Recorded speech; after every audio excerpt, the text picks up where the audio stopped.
你是不是经常这样？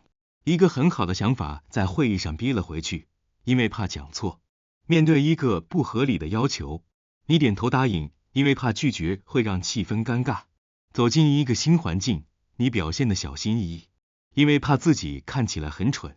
这不是内向，而是你把别人目光的判断权凌驾于自己人生的选择权之上。你身上那种弱者气息，不是天生的，而是你过度在意面子，自己套上的枷锁。有些人一走进房间，还什么都没说，气场就已经压过全场。相反地，有些人无论多么努力，都像是透明人一样，谁都不会特别注意。为什么有些人总是活得小心翼翼，甚至散发着一种弱者的味道？而那些真正的强者，为什么敢在众人面前出丑，却反而更受尊重？最重要的是，我们该如何彻底摆脱那股让人轻视的懦弱气息？为什么你总是活得畏手畏脚？你可能觉得自己在公共场合讲错一句话，别人会记恨你一辈子。你可能在群体里不敢随意发表意见，因为怕自己说错了会丢人，甚至明明机会就在眼前，你却因为怕尴尬而选择退缩。你以为自己一举一动都被人拿着放大镜看，大错特错，你高估了别人对你的关注度。一位年轻经理明豪在一次提案会上，紧张到手抖，不小心把咖啡泼到了投影幕边缘。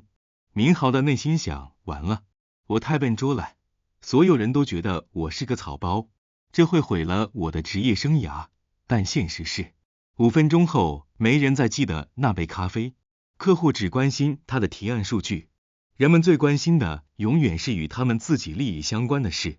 你眼中的世界末日，在别人眼里只是3秒钟的背景杂讯，没有人有空永远记住你的尴尬。小李在公司聚餐时鼓起勇气讲了一个冷笑话，结果全场沉默3秒。小李当下脸长得通红，觉得自己丢脸丢到家。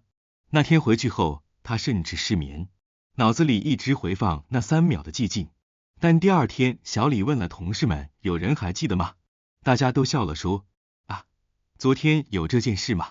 没人把这当回事，只有小李自己把那一幕放大到无限大。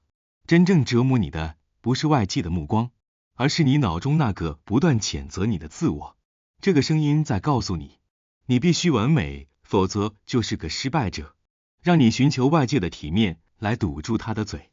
你越想维持体面，就越害怕犯错，结果就是你为了躲避这个声音，牺牲了所有的成长机会。你把自己看得太轻，又同时把别人的看法看得太重。把丢脸视为最便宜的体验券。真正的强者不是不丢脸，而是他们懂得，丢脸是一种高回报的低成本投资，丢脸是学习的必经之路。所有的进步都建立在犯错之上。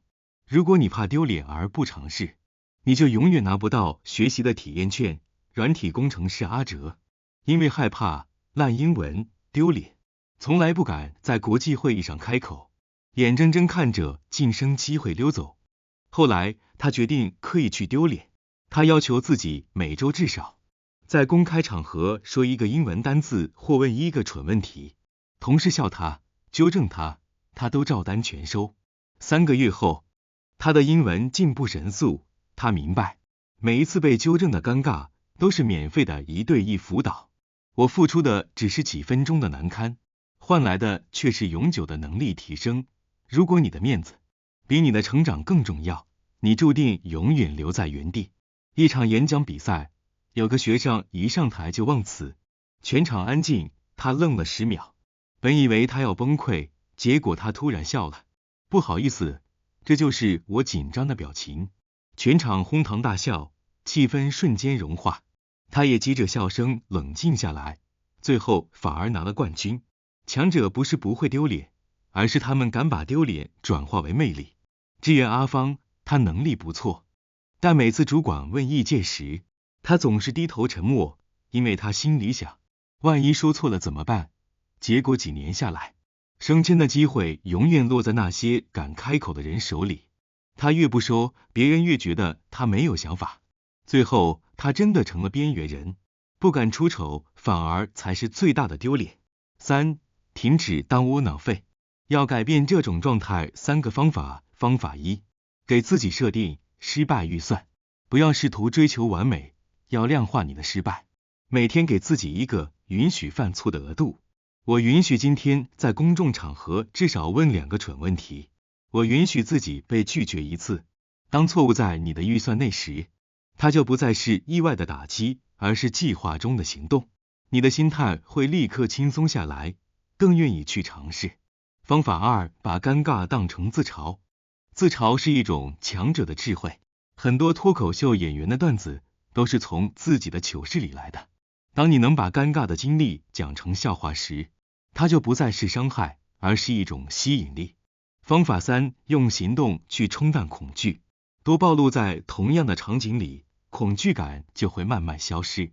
第1次上台你会抖，第2次还会抖，但到第10次，你会发现自己比谁都自在。恐惧的本质是逃避，对抗逃避的最好方式是进行低风险、高频率的曝光练习。在电梯里，主动对陌生人说一句早安或吃饱没的打招呼话语。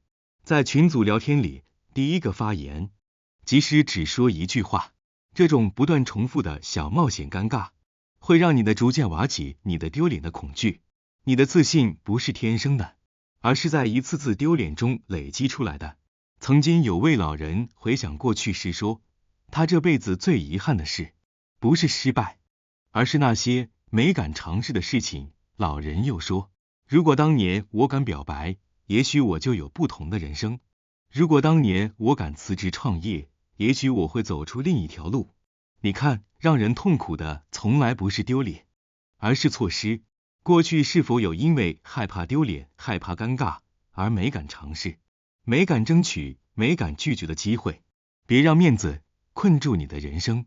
弱者气息是你自己身上散发出来的信号，它的根源就是你骨子里不够强势，想取悦所有人，结果谁都不真正尊重你。从现在开始，别再活得像个窝囊废，勇敢的去犯错，去尝试，去丢脸。你越敢于丢脸，就越快获得成长。